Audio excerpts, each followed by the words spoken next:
एक बार की बात है, महात्मा बुद्ध के शिष्य आनंद कहीं जा रहे थे।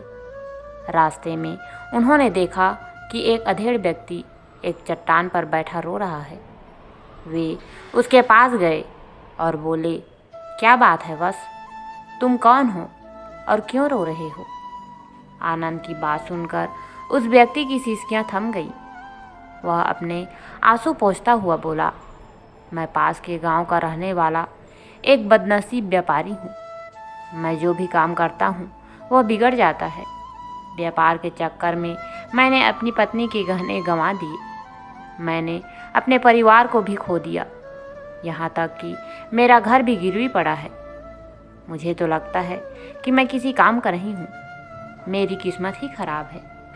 उसकी बात सुनकर आनंद बोले, तुमसे किसने कहा वत्स कि तुम्हारी किस्मत खराब है?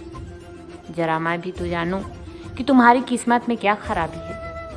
वह व्यक्ति बोला, पहले मैं खेती करता था, पर हर साल उसमें घाटा होता था।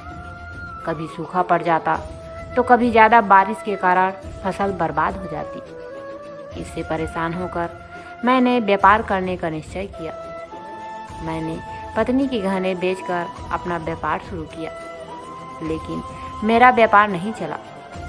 शुरू में परिवार वालों ने मेरा साथ दिया, लेकिन जैसे जैसे मुझे नुकसान होने लगा, मेरे परिवार वाले भी मुझसे दूर हो गए। मैं यह सब उनके लिए ही कर रहा था, लेकिन अब वे लोग मुझे देखकर नज़रें फेर लेते हैं और मुझे ही मेरे परिवार की दुर्दशा का जिम्मेदार ठहराते हैं।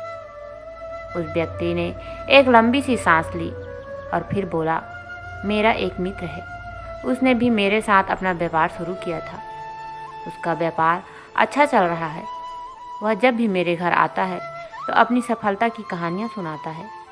उसकी बातें सुनकर मेरे घर वाले भी कहते हैं कि उसे देख और कुछ सीख। हमें तो लगता है कि तेरे वश का कुछ भी नहीं है। उन लोगों की बातें सुनकर अब तो मुझे भी लगने लगा है कि शायद मेरे वश का कुछ भी नहीं है। अब तो मुझे अपना जीवन ही व्यर्थ लगने लगा है। मेरे मन में ख्याल आता है कि अपना जीवन समाप्त कर लूं। मैं यहाँ आया भी इसी इरादे से था, लेकिन हिम्मत नहीं कर पाया, इसलिए यहाँ एकांत में बैठा विलाप कर रहा था। आनंद बोले, ओह, तो ये बात है। वैसे क्या तुम इसके अलावा कुछ और भी कहना चाहते हो? उसकी बात सुनकर वह व्यक्ति बोला, एक ओर मेरा हर काम खराब हो जाता है, दूसरी ओर मेरा मित्र है जो हर समय मुझे नीचा दिखाने का प्रयत्न करता रहता है। मुझे समझ में ही नहीं आता है कि मैं क्या करूं। आनंद बोले, क्या तुम अपने मित्र की बातें सुनकर दुखी हो जाते हो? हाँ, मैं उसकी बातें सुनकर स्वयं दुखी हो जाता हूँ, उस व्यक्ति ने जवाब दिया। आनंद ने पूछा, तुम्हें किस बात का दुख होता है? अपने असफल होने का या फिर मित्र के सफल होने का? उनका सवाल सुनकर वह व्यक्ति एक पल के लिए सोच में पड़ गया। फिर वह बोला, अगर सच कहूँ तो मुझे अपने असफल होने का उतना दुख नहीं होता है जितना कि मित्र के सफल होने का होता है। अर्थात यदि तुम्हारा मित्र असफल हो जाए तो तुम्हें खुशी होगी? आनंद ने प्रश्न किया। वह व्यक्ति बोला, हाँ, मुझे बहुत खुशी होगी। इसका मतलब है कि तुम्हारी खुशी तुम्हारे मित्र पर निर्भर है। आनंद बोले, अगर वह चाहे तो तुम्हें खुश कर सकता है, और अगर वह चाहे तो तुम्हें दुखी कर सकता है। तुम स्वयं से ना तो खुश हो सकते हो और ना ही दुखी हो सकते हो। अर्थात तुम अपने मित्र के गुलाम हो गए हो, इसलिए तुम्हारा कुछ नहीं हो सकता। ऐसा ना कहे महात्मा। उस व्यक्ति ने हाथ जोड़े। आपकी बातें सुनकर मुझे कुछ आशा बन रही है। आनंद बोले, जब हम किसी से आशा बांध लेते हैं तो उस पर निर्भर हो जाते हैं। ऐसे में हमारी खुशी और दुख भी उस पर निर्भर करने लगता है। इससे बेहतर है कि तुम अपने आप से आशा बांधो। जब तुम ऐसा करोगे, साथ ही पूरे जतन से काम करोगे, तो तुम्हें सफलता अवश्य प्राप्त होगी। कहते हुए आनंद ने एक पल के लिए उस व्यक्ति की ओर देखा, फिर अपनी बात आगे बढ़ाई। तुम्हें लगता है कि तुम्हारा मित्र तुम्हें दुखी करने आता है, पर अगर विचार करो तो वह बातें तो सच्ची ही कहता है। वह अपने संघर्ष और अनुभव की बातें बताता है। तुम उन बातों से बहुत कुछ सीख सकते हो। तुम्हें इसके लिए उसका धन्यवाद करना चाहिए कि तुम्हें घर बैठे कुछ अनुभव मिल रहे हैं। तुम उन अनुभवों का लाभ उठाओ, नई शुरुआत करो, कर्म करते जाओ, हार मत मानो। एक दिन तुम्हें सफलता अवश्य मिलेगी। आज तुम जिसे अपना बुरा वक्त या बुरी किस्मत कह रहे हो, एक दिन यह बदल जाएगी। इसी के साथ तुम्हारे विचार भी बदल जाएंगे। और देखना, जब तुम्हारा अच्छा वक्त शुरू होगा तब तुम्हारा मित्र भी तुम्हें अपनी सफलताओं की कहानियाँ नहीं सुनाएगा।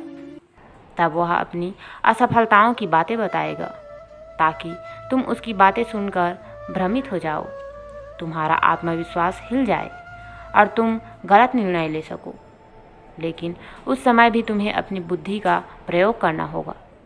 तुम्हारा मित्र जैसे आज तुम्हें दुखी करने आता है, उसी तरह उस समय भी वह तुम्हें दुखी करने आएगा, क्योंकि जिस तरह उसे दुखी देखकर तुम्हें मज़ा आता है, उसी तरह उसे भी तुम्हें दुखी देखने में उतना ही मज़ा आता है। वह व्यक्ति बोला, आपने सही कहा, लेकिन मेरा सबसे बड़ा दुख यह है कि मेरे परिवार के लोग भी इसमें शामिल है। वास्तव में मैं तो अपने परिवार के लिए अच्छा करना चाहता था, लेकिन वे लोग भी मेरी बात नहीं समझते हैं। वे भी मुझे गलत कहते हैं और अब तो वे मेरे साथ भी नहीं हैं। आनंद बोले, मैं सब समझ गया। तुम सांत्वना चाहते हो। वास्तव में इस दुनिया में सभी लोग सांत्वना ही चाहते हैं। हम चाहते हैं कि हम जब भी कुछ करें तो लोग हमारी प्रशंसा करें, लेकिन आमतौर से ऐसा नहीं होता। इसलिए हम दुखी हो जाते हैं। हमें लगता है कि हमारे मित्र, परिवार वाले सब मतलबी हैं। लेकिन तुम अगर किसी को अपना परिवार मानते हो और उसके लिए कुछ करना भी चाहते हो, तो तुम्हें ऐसा क्यों लगता है कि तुम दूसरों के लिए कुछ कर रहे हो? वास्तव में तुम अपनी खुशी के लिए कर रहे हो। इसलिए परिवार के लिए कुछ करना वास्तव में अपने लिए कुछ करना होता है। लेकिन अगर ऐसा करते समय तुम्हें लगता है कि तुम दूसरों के लिए कर रहे हो, तो तुम दुखी रहोगे। और अगर तुम्हें लगता है कि तुम अपने लिए कुछ कर रहे हो, तो तुम खुश रहोगे, क्योंकि जब तुम अपने लिए कुछ अच्छा करते हो या करना चाहते हो, तब तुम्हें सांत्वना की ज़रूरत नहीं पड़ती। आनंद की बातें सुनकर उस व्यक्ति के चेहरे का भाव बदल गए। वह बोला, आप सही कह रहे हैं, मैं समझ गया हूँ। अब तक मेरी किस्मत खराब इसलिए थी क्योंकि वह दूसरों के हाथ में थी। अब मैं अपनी किस्मत को अपने हाथ में रखूँगा। मैं फिर से प्रयत्न करूँगा, पूरे मन से काम करूँगा, और जब तक सफलता नहीं मिल जाती चैन से नहीं बैठूँगा। उस व्यक्ति की बात सुनकर आनंद मुस्कुराए और उसे एक छोटी सी डिबिया देते हुए बोले, इस डिबिया को हमेशा अपने पास रखना। इसमें एक ऐसा राज है जो तुम्हें बड़े से बड़े दुख से भी बाहर निकाल लेगा। लेकिन इसे तभी खोलना जब तुम्हारे जीवन में कोई रास्ता ना सुझाई दे और तुम्हें लगे कि सब व्यर्थ है, यह दुनिया व्यर्थ है और यहाँ रहना भी व्यर्थ है। उस व्यक्ति ने आनंद को धन्यवाद दिया और डिबिया को लेकर चला गया। उसने नए उत्साह के साथ फिर से अपना व्यापार आरंभ किया। उसका व्यापार चल निकला। अपनी मेहनत और लगन के बल पर वह एक बड़ा व्यापारी बन गया। परिवार वाले भी उसके साथ आ गए और उसका जीवन हंसी खुशी बीतने लगा। अब वह भूतकाल का रोना छोड़ चुका था। वह भविष्यकाल की भी चिंता नहीं करता था, बस अपने वर्तमान को संवारने में लगा रहता था। और जो कुछ भी वह करता था वह अपने लिए करता था, अपनों के लिए करता था। इसलिए वह प्रसन्न था। उसके जीवन में अब कोई दुख नहीं था। लेकिन वक्त हमेशा एक जैसा नहीं रहता, वह बदलता रहता है। उसके जीवन में भी बदलाव आया। एक दिन उसके राज्य पर पड़ोसी राजा ने चढ़ाई कर दी। उसने इस राज्य पर अपना कब्जा कर लिया। उसके सैनिकों ने चारों ओर लूटमार मचा दी। उन्होंने व्यापारी का सारा धन लूट लिया। उसके घर में आग लगा दी। जान बचाने के लिए उसे अपने परिवार के साथ वहाँ से भागना पड़ा। वह व्यक्ति अपने परिवार के साथ कई दिनों तक इधर उधर भटकता रहा। वह दाने दाने को मोहताज हो गया। उसका बच्चा बीमार हो गया। इलाज के अभाव में वह तड़पने लगा। यह देखकर उसका हृदय चित्कार उठा।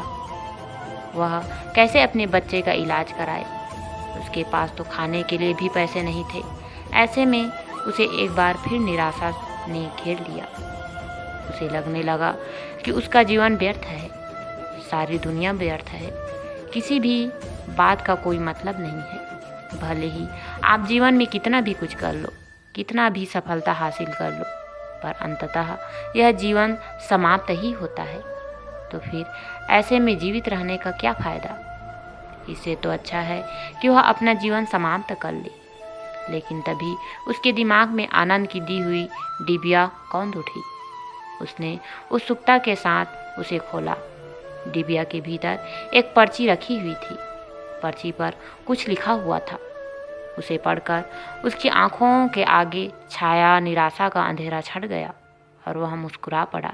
पर्ची पर लिखा हुआ था, यह समय भी बीत जाएगा। उसने डिबिया को अपनी मुट्ठी में भींच लिया और एक नई शुरुआत के लिए उठ खड़ा हुआ। दोस्तों, अगर आप भी ऐसी ही परिस्थिति से गुजर रहे हैं तो निराश न हो। अपने अतीत पर शोक मत करें, न ही भविष्य की चिंता करें। अपने वर्तमान को जिएं और उसे बेहतर बनाने के लिए सच्चे मन से प्रयत्न करें। यकीन माने, जल्दी ही आपकी किस्मत भी बदलने वाली है।